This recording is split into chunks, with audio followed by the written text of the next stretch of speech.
ಎಲ್ಲರಿಗೂ ನಮಸ್ಕಾರ. ನಾನು ನಿಮ್ಮ ಪ್ರೀತಿಯ ಧನುಪ್ರಿಯ. ತುಂಬ ದಿನ ಆದಮೇಲೆ ನಮ್ಮನೆಯವರು ನನ್ನ ಶಾಪ್ ಹತ್ರ ಕರ್ಕೊಂಡೋದ್ರು.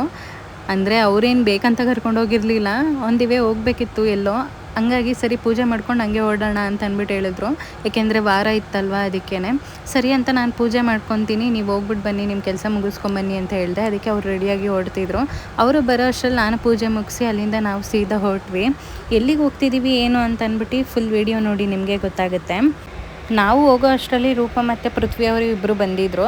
ಏನಕ್ಕೆ ಅಂದರೆ ಇವತ್ತು ನನಗೆ ಸೀಮಂತಕ್ಕೆ ಸ್ಯಾರಿ ತೆಗಿಬೇಕಾಗಿತ್ತು. ಅದಕ್ಕೆ ತುಂಬ ದಿನದಿಂದ ಹೋಗಬೇಕು ಅಂದ್ಕೊಂಡಿದ್ವಿ, ಹೋಗೋಕ್ಕೆ ಆಗ್ತಿರ್ಲಿಲ್ಲ. ಅದಾದಮೇಲೆ ಸರಿ ಅಂತ ಅಂದ್ಬಿಟ್ಟು ರೂಪ ನಾನು ಬರ್ತೀನಿ ಅಂತ ಹೇಳಿದ್ಲು. ಅವಳು ಇಲ್ಲೇ ಮದುವೆಗೆ ಸ್ಯಾರಿ ತೊಗೊಂಡಿರೋದು, ಅದಕ್ಕೆ ಕಲೆಕ್ಷನ್ಸ್ ಎಲ್ಲ ಚೆನ್ನಾಗಿರುತ್ತೆ ಅಂದ್ಲು. ನಾವು ಎಲ್ಲಿಗೆ ಬಂದಿದ್ವಿ ಅಂದರೆ ಸುದರ್ಶನಿಗೆ ಬಂದಿದ್ವಿ.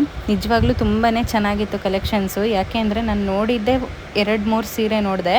ಅದರಲ್ಲಿ ಪಟ್ಟಂತ ನನ್ನ ಸೀರೆ ಏನೋ ಬೇಗ ಸೆಲೆಕ್ಟ್ ಆಯಿತು. ಬಟ್ ಬೇರೆಯವ್ರ ಸೀರೆ ಯಾವುದೂ ಸೆಲೆಕ್ಟ್ ಆಗಿಲ್ಲ. ಮುಂದೆ ವಿಡಿಯೋ ನೋಡಿ ನಿಮಗೆ ಗೊತ್ತಾಗುತ್ತೆ. ನನಗಂತೂ ಈ ಸೀರೆನೂ ಇಷ್ಟ ಆಯಿತು. ಇನ್ನೂ ಒಂದು ನಾನು ತೊಗೊಂಡೆ.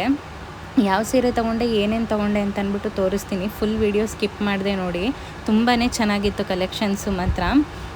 ನೀಟಾಗೂ ಕೂಡ ಉಡಿಸ್ತಾಯಿದ್ರು. ನಮ್ಗೆ ಅಲ್ಲೇ ಗೊತ್ತಾಗ್ತಿತ್ತು ಫೀಲ್, ಅಂದರೆ ಎಷ್ಟು ಚೆನ್ನಾಗಿ ಕೂರುತ್ತೆ ಅಂತ ಅಂದ್ಬಿಟ್ಟು. ನಾನು ಯಾವತ್ತೂ ಬಂದಿರಲಿಲ್ಲ ಸುದರ್ಶನ್ಗೆ. ರೂಪನೇ ಕರ್ಕೊಂಡೋಗಿದ್ದು. ಹೋಗೋಣ ಬಾ, ಅವಳು ಮದುವೆಗೆಲ್ಲ ಇಲ್ಲೇ ತೊಗೊಂಡಿರೋದು. ಆಲ್ಮೋಸ್ಟ್ ಎಷ್ಟೊಂದು ಸೀರೆ ಇಲ್ಲೇ ತೊಗೊಂಡ್ಬಿಟ್ಲು ಅವಳು. ಹಂಗಾಗಿ ನೀವೇ ನೋಡಿ ಹೇಗೆ ಕಾಣಿಸ್ತಿದೆ ಅಂತ ಅಂದ್ಬಿಟ್ಟು. ಇದು ಒಂದು ಸೀರೆ ಉಡ್ಸಿದ್ದು ಮಾತ್ರ ವಿಡಿಯೋ ಮಾಡಿದ್ದಾರೆ. ಅದು ಎಲ್ಲಿ ಹೋಗಿದೆ ಅನ್ನೋದೇ ಗೊತ್ತಿಲ್ಲ.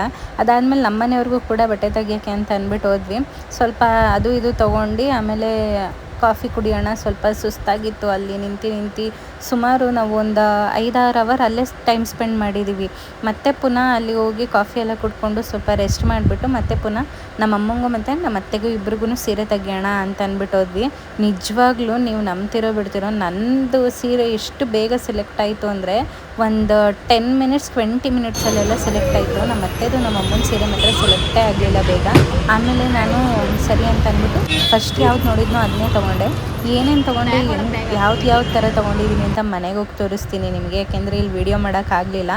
ಅವರು ವೀಡಿಯೋ ಮಾಡಬೇಡಿ ಹಾಗೆ ಅಂತಿದ್ರು. ಸರಿ ಅಂತ ನಾವು ಅಲ್ಲಿಂದ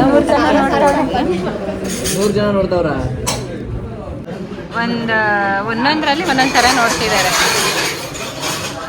60 ಊಟ ಎಲ್ಲ ಮುಗಿಸ್ಕೊಂಡು ಅಲ್ಲಿಂದ ಸೀದಾ ನಾವು ಮನೆಗೆ ಹೊರಟ್ವಿ. ರೂಪ ಮತ್ತು ಪೃಥ್ವಿ ಅವರು ಹಂಗೆ ಹೋದರು. ಆಮೇಲೆ ನಮ್ಮ ಮನೆಯವ್ರು ಶಾಪ್ಗೆ ಹೋದರು.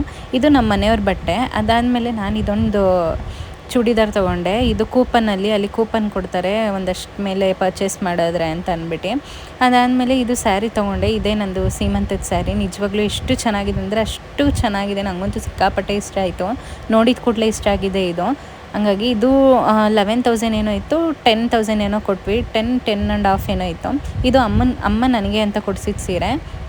ಇದು ಅಷ್ಟೇ 6,000 ಏನೋ ಇತ್ತು. ಇದು ನಮ್ಮ ಅತ್ತೆಗೆ ಮತ್ತು ನಮ್ಮ ಅಮ್ಮಂಗೆ ಒಂದೇ ಥರ ತೆಗ್ದಿದ್ದು. ಇದು ತುಂಬ ಚೆನ್ನಾಗಿದೆ. ಕ್ವಾಲಿಟಿ ಅಂತೂ ಯಾವ ರೇಷ್ಮೆ ಸೀರೆಗಿಂತನೂ ಕಮ್ಮಿ ಇಲ್ಲ, ಅಷ್ಟು ಚೆನ್ನಾಗಿದೆ. ಇದು ಒಂದು 4,000 ಏನೋ ಇತ್ತು. 3.5 ಏನೋ ಕೊಟ್ವಿ. ನಿಜವಾಗ್ಲೂ ಕ್ವಾಲಿಟಿ ವೈಸ್ ಅಂತೂ ಸಕ್ಕತ್ತಾಗಿದೆ. ನೀವು ಏನಾದರೂ ಹೋದರೆ ನಿಜವಾಗ್ಲೂ ಪರ್ಚೇಸ್ ಮಾಡಿ. ಹಾಗೆ ವಿಡಿಯೋ ಇಷ್ಟ ಆಗಿದರೆ ಲೈಕ್ ಮಾಡಿ, ಶೇರ್ ಮಾಡಿ, ಕಮೆಂಟ್ ಮಾಡಿ. ಹಾಗೆ ಸಬ್ಸ್ಕ್ರೈಬ್ ಮಾಡೋದು ಮಾತ್ರ ಮಿಸ್ ಮಾಡಬೇಡಿ. ಇನ್ನಷ್ಟು ವೀಡಿಯೋಗಳು ಬರ್ತವೆ. ಯಾಕೆ ಅಂತಂದರೆ ಇವಾಗ ಸ್ವಲ್ಪ ಬ್ಯುಸಿ ಇರೋ ಕಾರಣ ನಾನು ವೀಡಿಯೋಸ್ ಅಪ್ಲೋಡ್ ಮಾಡೋಕ್ಕಾಗ್ತಾಯಿಲ್ಲ. ನಿಜವಾಗ್ಲೂ ನೆಕ್ಸ್ಟು ತುಂಬ ವೀಡಿಯೋಸ್ ಹಾಕ್ತೀನಿ. ಹೀಗೆ ಸಪೋರ್ಟ್ ಮಾಡ್ತಾಯಿರಿ. Thank you.